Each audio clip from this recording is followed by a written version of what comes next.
అని వస్తా పోస్తూ వచ్చి చూసుకుంటారు ఏ ఫ్లోర్లో నీకు ఇల్లు డ్రా వెళ్ళిందో మీరు వచ్చి పని మంచిగా అవుతుందా లేదా చూసుకోనికి ఉంటుంది. అందుకే నగరంలో పేదవాళ్ళ కోసం 1,00,000 ఇండ్లు కట్టాలని మొదటి విడతగా మంత్రి గారు మంచి సంకల్పంతో ఈరోజు ముందుకు వచ్చిండ్రు. ఈ ప్రాంతం ముఖ్యంగా కుకట్పల్లి కావచ్చు, కుత్బుల్లాపూర్ కావచ్చు, మేడ్చల్ కావచ్చు, లేకపోతే కంటోన్మెంటు, ఎల్బీ నగర్, ఉప్పలి నియోజకవర్గాలు నన్ను రాజకీయంగా నిలబెట్టిన ప్రాంతాలు, అత్యధికంగా పేదలుండే ప్రాంతాలు. ఇతర జిల్లాలు, ఇతర రాష్ట్రాలు, ఇతర దేశాల నుంచి పనులు చేయడానికి ఇక్కడ వలసలు వస్తున్న ప్రాంతం. వాళ్ళందరికీ మంచి పాఠశాలలు, మంచి వైద్యము, ఉండడానికి సొంత ఇల్లు ఇవ్వాలన్న ఆలోచన, వాళ్ళ కలల్ని మీరు కలలు కంటే ఆ కలల్ని పూర్తి చేసే బాధ్యత నేను తీసుకుంటున్నా. మీ సొంతింటి కళ నెరవేరడానికి ఈ ప్రభుత్వం, మీ సోదరుడు రేవంత్ రెడ్డి 100% అండగా ఉంటాడు. అందుకే ఇవాళ ఎవరు ఎన్ని చెప్పినా ఇనకండ్రి. బస్సు ఉచితం వచ్చింది, సన్నబియ్యం వచ్చినాయి, 200 యూనిట్ల కరెంట్ వచ్చింది, 500 రూపాయల సిలిండర్ వచ్చింది, 70,000 ఉద్యోగాలు వచ్చినాయి, సిటీలో పనులు జరుగుతున్నాయి. ఆయల్లో ఓ దగ్గర గ్రామ పంచాయతీ, ఒక దగ్గర మున్సిపాలిటీ, ఓ దగ్గర మున్సిపల్ కార్పొరేషన్, ఓ దగ్గర జిహెచ్ఎంసీ. మా కూన శ్రీశైలం గౌడు బాధ కాదు. ఇట్లా తిరిగితే గ్రామ పంచాయతీ సర్పంచ్తో మాట్లాడాలి, అట్లా తిరిగితే మున్సిపల్ ఆయనతో మాట్లాడాలి, ఇటు తిరిగితే జవహర్ నగర్ మున్సిపల్ కార్పొరేషన్తో మాట్లాడాలి, లేకపోతే జిహెచ్ఎంసీ కమిషనర్తో మాట్లాడాలి. ఇన్ని రకాలుగా మాట్లాడాలంటే నాయకుడికి అర్థమయ్యే లోపలే 5 ఏళ్ళు అయిపోతుంది.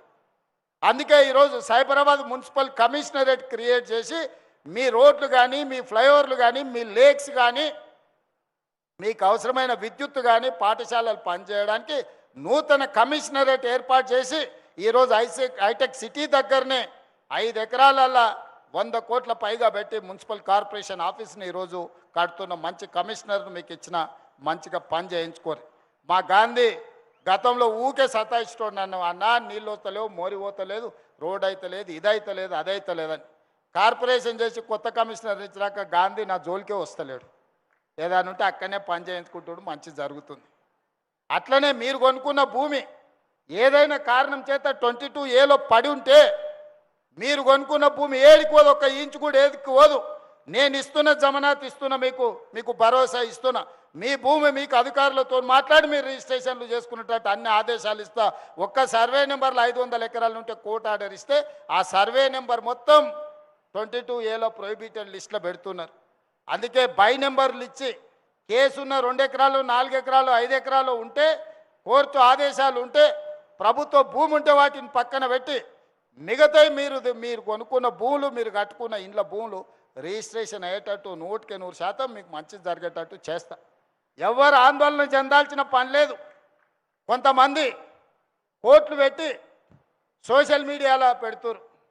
నిజం పెడితే మంచిదే, ఎవడన్నా నమ్ముతాడు. అబద్ధాలు పెడితే అవలగాడు అనుకుంటారు. ఈ అబద్ధాల సంఘాలకు ఈరోజు అసోసియేషన్లు పెట్టుకొని కోట్లు ఖర్చు పెట్టి కొంతమంది అబద్ధాలు ప్రచారం చేస్తారు. మీరు కూర్చొని ఆలోచన చేయండి.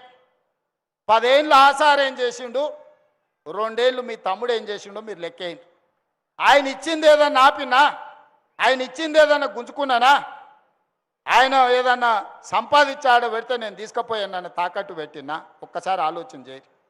అన్నీ మోసుకుంటూనే ఆయన ఇచ్చిన 8,11,000 కోట్ల రూపాయలు అప్పులు, అసలు మిత్తి ప్రతి నెల 7,000 కోట్ల రూపాయలు, సంవత్సరం తిరిగితే 75,000-80,000 కోట్ల రూపాయలు ఆయన చేసిన అప్పులకు నా తల తాకట్టు పెట్టి నడువు వంగిపోయిన అప్పు కడితేనే రూపాయి కూడబెట్టి ఇన్ని మంచి పనులు చేస్తున్నా.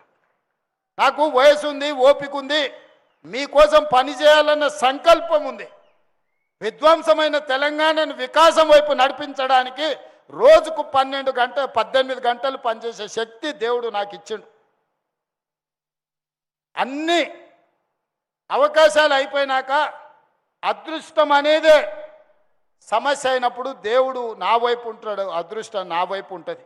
ఎలీనో వచ్చింది, మొత్తం ఎక్కడికక్కడ ఎండిపోతుంది అన్నారు. కానీ ఎలీనో వచ్చిన సమయంలోనే ఎల్లంపల్లి నిండింది, శ్రీధర్ బాబు ఇక్కడనే ఉన్నాడు. హైదరాబాద్కి తాగునీటి సమస్య లేకుండా దేవుడే వానలు కురిపించాడు. కొంతమంది మాత్రం కర్ణాటక, తమిళనాడు పోయి అఘోర పూజలు చేసిరు. కరువు రావాలి, జనాలు చచ్చిపోవాలి, ఈ ప్రభుత్వం బద్నాం కావాలని. ఇట్లాంటి దుర్మార్గులు కూడా ఉన్నాడు. ఎంత ఘోరంగా అఘోర పూజలు చేసినా దేవుడు వాళ్ళ దిక్కు లేడు, దేవుడు మన దిక్కు ఉన్నాడు. ఎందుకంటే మన సంకల్పం మంచిది. నేను గొప్ప తెలివికల్లో ఉన్నాను నేను చెప్పను, పెద్ద పెద్ద చదువులు చదువుకున్నానని నేను చెప్పను, కానీ 10 మందికి మేలు చేయాలన్న ఆలోచన నాకుంది. అది ఒక్కటి చాలు నన్ను దేవుడు కాపాడడానికి, ఆశీర్వదించడానికి. బస్తీలైనా ఏడైనా ముసలామె ఉంటుంది, ఆమె 10 మందికి మేలు జరగాలని ఆడపిల్లకు ఏదైనా ఆపద వస్తే పోయి కూర్చొని సాయం చేస్తుంది. ఆమెను అందరూ గౌరవిస్తారు. ఆమె పెద్ద డాక్టర్ చదువుకోవాల్సిన అవసరం లేదు. హాస్పిటల్కి ఓనేళ్ళు పేదోళ్ళు కూడా కాన్పు ఉంటే ఒక పెద్ద మనిషి